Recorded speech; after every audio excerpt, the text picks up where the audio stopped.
Hello viewers, আজকে চলে এসেছি একটা দুর্দান্ত রেসিপি নিয়ে, যেটা আমার খুব পছন্দের, যেটার নাম হলো কুমড়ো পাতা দিয়ে চিংড়ি মাছের ভর্তা।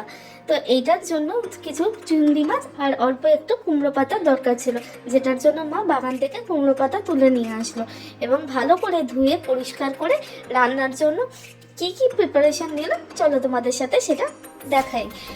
এর জন্য কুমড়ো পাতা আর চিংড়ি মাছটা কড়াইতে বসিয়ে দিল আর অল্প একটু নুন দিয়েছিল যাতে সেদ্ধটা তাড়াতাড়ি হয়ে যায়। সেদ্ধটা যখন হয়ে গেছে তখন শিলনোড়ায় বাটতে হচ্ছে, একদমই কিন্তু মিক্সিতে বাটবে না।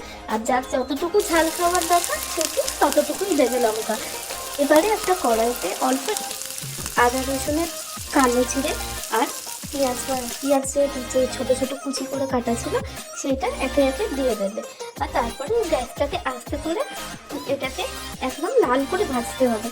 যতক্ষণ না লাল করে ভাজা হচ্ছে ততক্ষণ কিন্তু আসল যে কালারটা সেটা আসবে না। তারপরে ওপর থেকে এরকমভাবে ওই বাটাটা দিয়ে দেবে।